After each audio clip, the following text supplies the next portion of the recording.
ஹர ஹர சங்கரா, ஜெய் ஜெய்சங்கரா. எல்லோரும் good morning.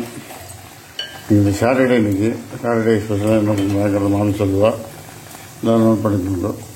மிளகு குழம்பு வைக்கிறேன். அதுக்கு நல்லெண்ணெய் ஊற்றிட்டு கடுகு தாளித்து கருவேப்பிலை தாளித்து பூண்டு போட்டிருக்கேன். அது வதங்கணும். இதில் வந்து மிளகு குழம்பு தேவையானதை அரைச்சி வச்சுருக்கேன். என்னென்னா 1 டேபிள் ஸ்பூன் மிளகு, 1/2 டேபிள் ஸ்பூன் ஜீரகம், 1/2 டேபிள் ஸ்பூன் கொத்தமல்லி வரை, 1/2 டேபிள் ஸ்பூன் துவரம்பருப்பு, ஒரே ஒரு மிளகா வத்தல், நல்லா இவ்வளோ சின்ன கொட்டைப்பாக்கு அளவு புளி, உப்பு தேவையான அளவு உப்பு, கருவேப்பிலை நல்லா ஒரு கைப்பிடி கருவேப்பிலை, எல்லாத்தையும் இழுப்பச்சட்டியில் நெய்யை ஊற்றி இல்லைன்னா நல்லெண்ணெய் ஊற்றி இந்த மிளகு இந்த ஜீரகத்தை தவிர பாக்கி எல்லாத்தையும் வறுத்துட்டேன். மிளகு, கொத்தமல்லி வரை, துவரம்பருப்பு, அப்புறம் மிளகா வத்தல், கருவேப்பிலை எல்லாத்தையும் போட்டு நல்லா வறுத்துட்டு மிளகு வந்து படபடன்னு வெடிக்கணும். அது மாதிரி வெடிச்சதுக்கப்புறம் பாக்கியை போட்டு நல்லா வறுத்துட்டு ஆற வச்சு மிக்சியில் போட்டு கருவேப்பிலையும் போட்டு அரைச்சிட்டு இந்த புளி கரைச்சி வச்சுருந்த இது இருக்கு இல்லையா, அந்த புளியும் இதில் போட்டு அரைச்சிட்டேன். இது ஒரு மெத்தடு. உங்களுக்கு ஜாஸ்தி புளி இது பண்ண வேண்டாம். அந்த தண்ணி ஊற்றி அளப்பி ஊற்றிடுவேன். இதில் இந்த அரைச்சிட்டு மிளகு குழம்பு வைக்க போகிறேன். இப்போ பூண்டு வதங்கினோம்னா மிளகு குழம்பு வைப்பேன். அடுத்து வந்து இது தொட்டு கத்திரிக்காயும் முருங்கைக்காயும் பொரிச்சு விட்டு பண்ணுறேன். 1 டம்ளர் தண்ணி ஊற்றிட்டு நல்லா தண்ணி கொதி வந்தோம்னா கத்திரிக்காய் 2, முருங்கைக்காய் 1 போட்டு நல்லா கொதிக்க வச்சுருக்கேன். பாதி வெந்ததுக்கப்புறம் உப்பு போட்டேன், கொஞ்சமாக பெருங்காயம் போட்டேன், கட்டி பெருங்காயம் கொஞ்சோண்டு போட்டேன். சாம்பார் பொடி வந்து இதுக்கு வந்து 1/2 ஸ்பூன் போட்டிருக்கேன். சாம்பார் பொடி போட்டு இதை வெந்துருக்கு. எல்லாமே முருங்கைக்காய் கத்திரிக்காய் எல்லாமே வெந்துருக்கு. இன்னும் ஒரு 5 நிமிஷத்தில் இதெல்லாம் ஒன்று வெந்துட்டுரும். இந்த பாசிப்பருப்பும் துவரம்பருப்பும் வேக வச்சு 100 கிராம் இங்கே வச்சுட்டு இருக்கேன். அப்புறம் நல்லா 100 கிராம் நல்லா மசிச்சு வச்சுட்டு இருக்கேன். இதுக்கு தேங்காயோட ஒரு 1/2 டேபிள் ஸ்பூன் ஜீரகம், உளுத்தம்பருப்பு ஒரு 1/4 டீஸ்பூன் வறுத்தது, தேங்காய், ஒரே ஒரு மிளகா வத்தல் போட்டு இதை அரைச்சி வச்சுருக்கேன். இதுக்கு கூட்டுக்கு இதை அவ்வளோதான். இதுதான் இன்னைக்கு எங்கள் இடத்துல சமையல். இன்னைக்கு இந்த மிளகு குழம்புக்கு அரைச்சி வச்சுருந்தேனோ அது எல்லாத்தையும் எழுதியும் அதில் போட்டிருக்கேன். இந்த புளி நனைச்சி வச்சுருந்த அந்த தண்ணியை ஊற்றி இது அலம்புறேன். அலம்பி எவ்வளோக்கு எவ்வளோ அலம்புறோமோ தண்ணி ஊற்றுறோமோ அவ்வளோ இது பண்ணிருந்தா இது நல்லா எண்ணெய் பிரிஞ்சு நல்லா கொதிச்சு வரும். சூப்பராக குழம்பு அப்படி இந்த மாதிரி கரைச்சி விட்டுருணும். தண்ணி ஊற்றி அதையும் நைஸாக அரைச்சிக்கணும். இந்த மிளகு, ஜீரகம், துவரம்பருப்பு, கொத்தமல்லி வரை, மிளகா வத்தல், கருவேப்பிலை எல்லாத்தையும் போட்டு நல்லா அரைச்சிக்கணும். அரைச்சிட்டு இந்த மாதிரி உங்களுக்கு இது பத்தலைன்னா தண்ணி கூட அலம்பி ஊற்றலாம்.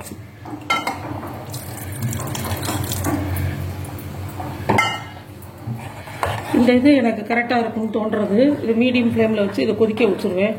மீடியமாக வச்சு கேஸை இது கொஞ்சம் கொதிக்கட்டும், உங்களுக்கு காமிக்கிறேன். இந்த இதுவும் கொதிச்சுட்டு கத்திரிக்காய் முருங்கைக்காயும் பொரிச்ச கூட்டுக்கு இது நல்லா வெந்துருட்டும். இந்த தேங்காய் அரைச்சதை வந்து இதில் போடுறேன். ஃபஸ்ட்டு ஏற்கனவே இதில் சொல்லியிருக்கேன். வெந்ததுக்கப்புறம் உப்பு, 1/2 ஸ்பூன் சாம்பார் பொடி, பெருங்காயம் எல்லாம் போட்டு அதை வேக விட்டுருக்கேன். கருவேப்பிலை எல்லாம் போட்டு அதை வேக விட்டுருக்கேன். வெந்துருட்டும் நல்லா. அடுத்து தேங்காயும் ஜீரகம், உளுத்தம்பருப்பு, மிளகா வத்தல் எல்லாம் போட்டு அரைச்சேன். அந்த அரைச்சதை ஊற்றுறேன். அடுத்து இதோ மஞ்சப்பொடி போட்டு துவரம்பருப்பு பாசிப்பருப்பும் வேக வச்சு வச்சுருக்கேன். அதை இதில் போட போகிறேன். நல்லா மசிச்சுட்டு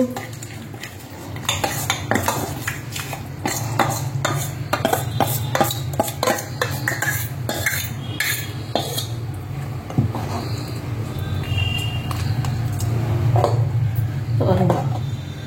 கரெக்டாக அதில் வரும். எல்லாத்தையும் இப்போ அலம்பி அதில் ஊற்றிடும்.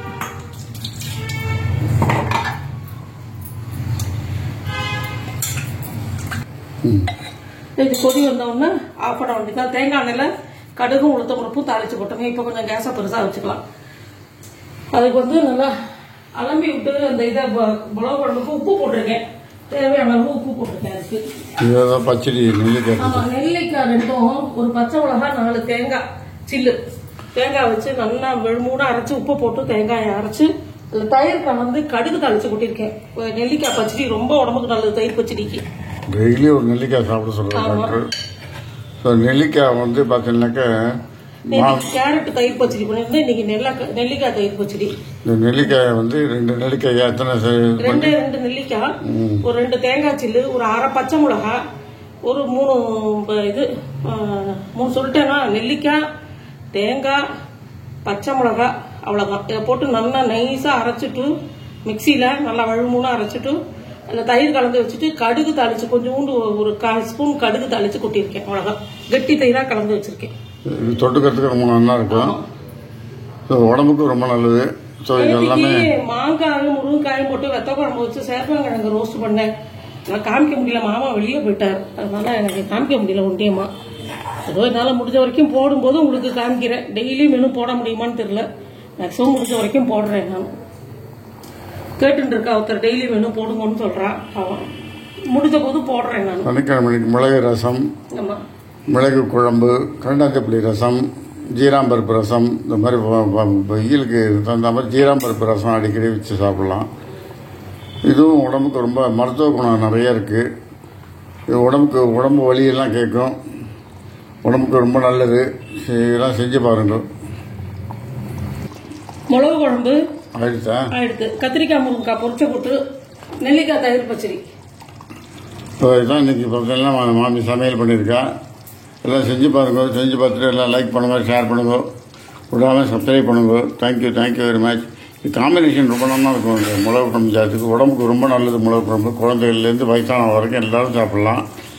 இது அடிக்கடி வாரத்துக்கு ஒரு தடவை 10 நாளைக்கு ஒரு தடவை செஞ்சு பாருங்க. செஞ்சு குழந்தைகளுக்கு நல்லா எண்ணெயை தேய்ச்சி சீயக்காய் போட்டு ஷாம்பு போடாம சீயக்காய் போட்டு தேய்ச்சி குளிப்பாட்டி உடம்புக்கெல்லாம் பயத்த மாவு போட்டு தேய்ச்சி குளிப்பாட்டி நல்லா மிளகு குழம்பு சாப்பிட்டா நல்லா பிசைஞ்சு நெய்யை விட்டு நல்லா பிசைஞ்சு கொடுங்க குழந்தைகளுக்கு.